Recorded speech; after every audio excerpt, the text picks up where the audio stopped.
For the cheapest coins with fast delivery and quick customer support, check out my sponsor, Red Zone Coins, and use code SWIFT at checkout for 20% off. So Swift family, and today I'm coming back at you guys with another Madden 20 video on the channel. And in today's video, I'm going over the market in Madden 20. Gonna talk about what you should be doing with your coins right now, because I know a lot of you guys ask me whether you should spend your coins or save them. I'm gonna be going over all of that in today's video. Plus, at the end, I will also be giving you a couple pretty quick investment tips to maybe buy some cards now and make some coins if those cards go up in value in the future. So yeah, hopefully you guys do enjoy the video. Be sure to leave a like and subscribe if you are new. And shout out to everyone in the notification gang. You know, I love you guys on the videos so quickly. If you're not yet Noti gang, be sure to do so. It's just one bell click away. So yeah, let's get into this right here. And let's start off by kind of just analyzing the market. I'm going to go through each overall grouping, talk about whether they're up or whether they are down, and kind of just if I would recommend buying or selling, whether you're in each overall group. So to start off, we have 80 to 81 overall players, and I actually do just want to mention these really briefly. The reason for that is actually because of the video that I made on the channel a couple days ago, and this is absolutely crazy that I have this much power over the market, but because of the video I made a couple days ago, 80 to 81s are up about 2,000 coins. So if you have extra 80 to 81s in your binder right now, I would definitely recommend selling them. As you can see, they were selling at 3K earlier. They're at 4,500 right now, and it just went up after I made my video, which is kind of crazy to think about. So if you have 80 to 81s or 82 overall cards, I would definitely consider selling them right now because they're actually at a decently high price. So yeah, 80 to 82s, if you have them in your binder, consider selling them. They're up in price a tiny bit after my video. Now 84 to 85 overall players are incredibly cheap right now, and basically 85 all the way up to 90 overall cards are really inexpensive, and you can actually get some pretty solid players in this 85 to 90 range if you are building a budget team. There's a bunch of pretty glitchy cards, to be honest with you guys. I think Jamal Adams' card is down here, and there's definitely a ton of pretty solid budgety options, but as we look at the prices of these cards, I'm going to kind of give you guys my recommendations on which overall groupings is good. So as you guys can see, 84 to 85s at around 8 to 10,000 coins. 86 to 87s are going to be sitting at around 13 to, I would assume, like 17K for 87 overall players. And then as we go up, 88 to 89s are at a price of, let's just take a look real quick, 22K. So there's a pretty big jump right there. And then 89s are probably sitting at around 30K. So there's a decently sized jump for 89 overall cards. So if I were you, if I was looking to build a pretty solid budget team, I would look at 87 and 88 overall cards, just because 89s are up in price a tiny bit, just because of the team of the year sets, because 89s have a lot more value than 88s do, because you need an 89 overall card for your team of the year sets. So if you're building a budget team, 88s and 87s are a pretty good route to take. 90s are also pretty solid. The Mud Heroes are like only 40,000 coins. So 90 overall players are good, and 91s are pretty solid. If you are trying to build a budget team there, 90 to 91s aren't too expensive at all, and there's actually a ton of really good cards in the 90 to 91 range. Lawrence Taylor, Mr. Crack Cocaine, Minka Fitzpatrick solid. There's a bunch of really good cards in this range. Lamar Jackson's got a solid card. DeForest Buckner's good. Just scrolling through this list, there are a bunch of solid 90 to 91s. So if you're really budgety, I would say 87 to 88s are probably a good range to look at, just because 89s are pricey. But then if you have the extra coins to spend, as we look at the prices here, there's going to be a pretty big jump to 92 overall players. It's basically double. So if you are in kind of that second echelon of team, maybe you have like a 90 overall team or a 91 overall team, 90s and 91 overall cards aren't too expensive. As we jump up to 82s, that's where the prices start, or sorry, 92s and 93s, that's where the prices start to bump up a little bit. As you can see, around 100k coins for a card. I know for a lot of you guys that is decently expensive. Of course, if you are looking to get coins fast, Red Zone Coins is the absolute move. Code SWIFT at checkout. You guys know the drill. Yeah, link in description if you want to cop some coins. But yeah, continuing back with the video here, 92s and 93s are decently expensive. They've kind of are cheaper than they used to be, but they haven't really gone down a ton. I would say the most volume, or the most activity, sorry, in the market has been with the 90s and below. That's where there's been a lot of price change. That's where the cards have really gone down a ton. 92s at like 100k is, I mean, not a crazy good deal, but when you look at some of the other more expensive cards in the game, it's only like 50,000 more coins to get like a 95. So in my opinion, if you are trying to really take the next step with your team, I would recommend kind of skipping out on the 92 and 93 overall range and kind of just jump to the 94 to 95 range, because as you guys can see, they are going for like 150k. If you filter that down, you can get them for way cheaper, but this is where you can start getting some really dominant players that you're actually going to notice their impact on the field. As we look at some of them right here, Reggie White, I've got him on my team. He's a beast. Bobby Bell, like I have a ton of players in this range, and I'm sure for a lot of your guys' teams, if you don't have a high overall, I would recommend kind of making the jump to this 94 to 95 range and skipping out on like the 92 to 93.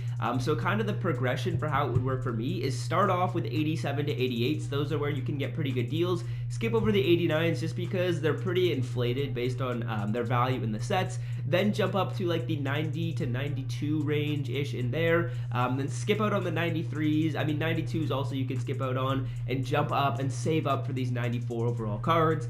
Just because these players are going to have way better stats, I feel like, than the 92s and 93s, and they're actually going to start to really dominate in certain positions. As we scroll through this list, a lot of these players are really notable. Calvin Johnson, Patrick Mahomes, Taylor Mays, and these cards aren't even that pricey. When we take a look at their cost, you can get some of the best cards in the game, like Eric Dickerson. Everyone knows he's literally a glitch. You can get him for 200,000 coins. Stephon Gilmore's 95 is only 237. I remember when that card was like 500k not that long ago. Lawrence Taylor's sitting at about 200, I'm sure, after filtering. And just as we continue to scroll through here, you guys can see that 94 to 95s are really not that expensive, and that's where you can get some of the really good cards. There's NFL 100 players and a ton of really good players in here. Now, as we continue to move up the overall grouping, 96 to 97 is where the price jump is really going to be significant. As you guys can see, 96s are, I mean, decently expensive. If you do want to get a really good team at not a crazy expensive price, you can definitely take a look at these Team of the Year cards.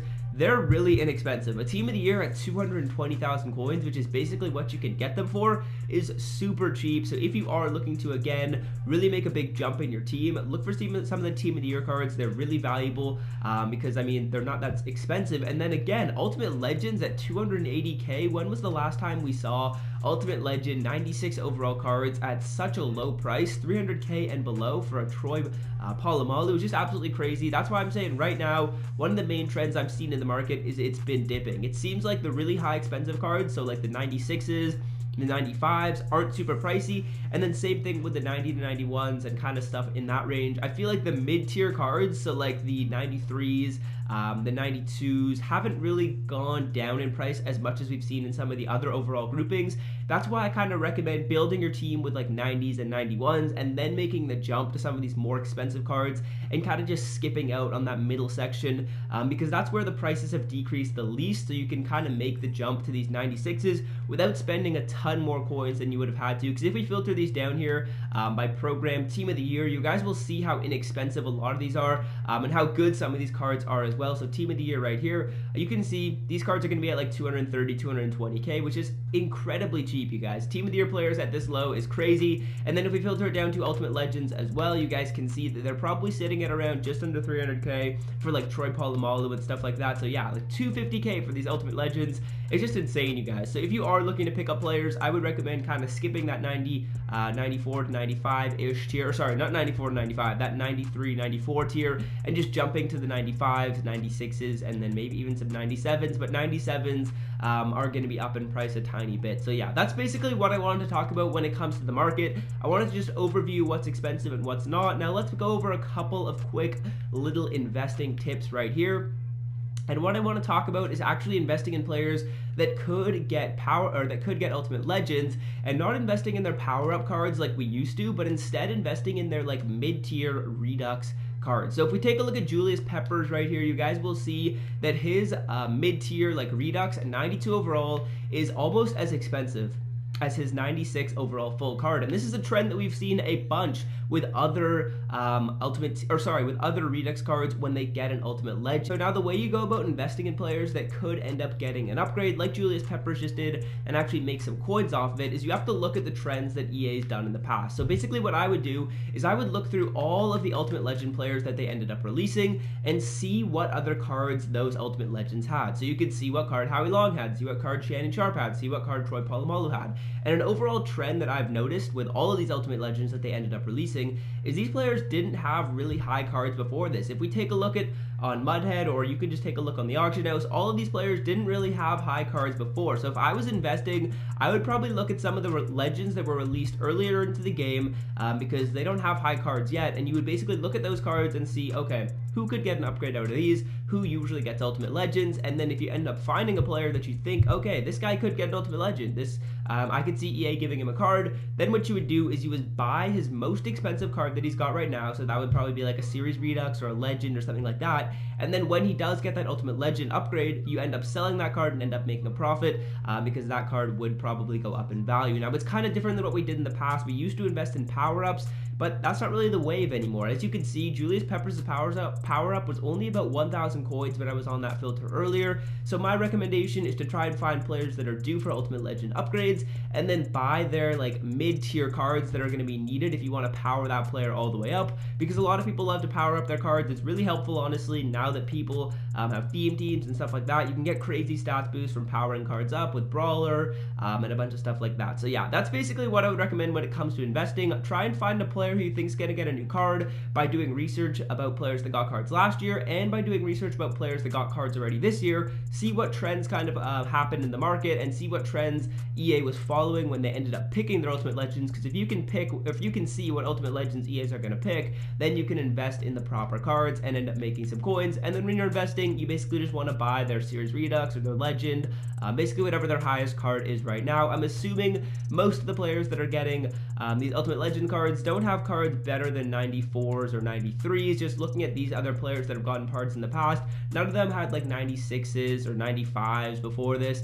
EA's been giving out some pretty big upgrades, so it's unlikely that some of the higher NFL 100 cards are going to get upgrades yet, but I'm assuming as we continue to go through the Ultimate Legends promo and as they start releasing 98s, that's probably where we'll start seeing some of the the NFL 100 cards getting upgraded. But right now, it seems like it's more the MUT 10 cards. So yeah, that's going to do it for the video. I hope you guys have enjoyed. Be sure to leave a like and hit that subscribe button if you haven't already. And until next time, fellas, I'm out. Have a great rest of your day.